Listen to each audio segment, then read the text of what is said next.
Trudeau and allies pledged 1,813 times to reform Canada's elections. Now it won't happen. In early February, Canadian Prime Minister Justin Trudeau announced that he would not be making any changes to Canada's electoral rules.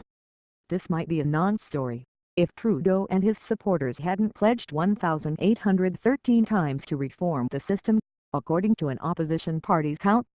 What were the voting options? During Canada's 2015 federal election, trailing in third place, Trudeau, promised voters this election will be the last federal election using first-past-the-post. Canadians vote like Americans vote for Congress. Whoever gets the most votes in a riding or district wins the seat in the House of Commons. In Canada, the party with the most seats in the House forms government, and its leader becomes Prime Minister.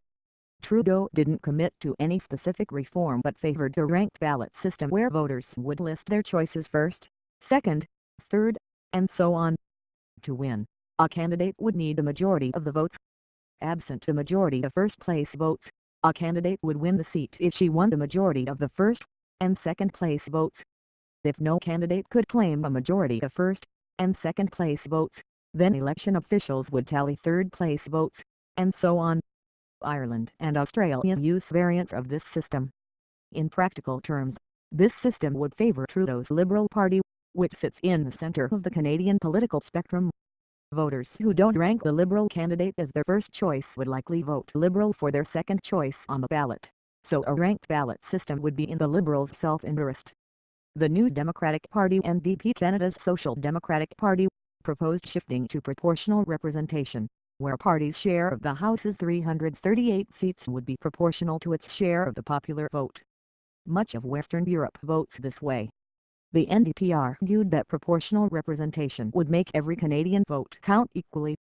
This system would also favor a party like the NDP, which, due to its current distribution of votes across the country, has a higher share of the popular vote than seats in the House. The largest opposition party, the Conservatives, preferred to stick to the first-past-the-post system, which has produced stable majority governments. The current system also tends to produce the largest number of Conservative MPs. Interim Conservative leader Rona Ambrose demanded that the government hold a referendum to get the public's consent before changing the system. How did this play out? Trudeau formed an all-party committee to examine the issue. After crisscrossing the country to canvass expert witnesses and everyday Canadians, the committee reported back in December. It did not endorse one system over another, although it did say the outcome of an election should be proportional to the votes cast, and suggested a referendum should be held before changes are made. Trudeau isn't keen on holding a referendum, however. He told Italy's former Prime Minister Matteo Renzi that these types of popular votes give people the chance to lash out at institutions, and they might. Italy voted no to constitutional reform. Here's what happens next.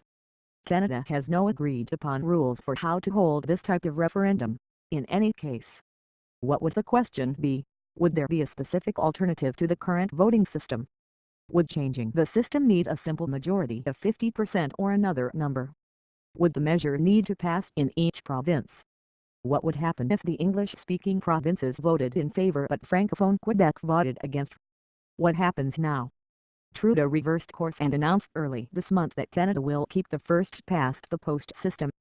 I have long preferred a preferential, i.e., ranked ballot. The members opposite in the NDP wanted proportional representation. The Conservatives wanted a referendum, he told the House of Commons. There is no consensus. There is no clear path forward. It would be irresponsible to do something that harms Canada's stability. Given the Tories' desire to stick with first-past-the-post, they have not tried to make political hay out of the reversal. The NDP and Canada's fourth party, the Greens, stood to benefit most from electoral reform, and they have been harshly critical. NDP Democratic Reform critic Nathan Cullen called the move perhaps the most cynical display of self-serving politics, while Green Party leader Elizabeth May said she felt more deeply shocked and betrayed by my government today than on any day of my adult life.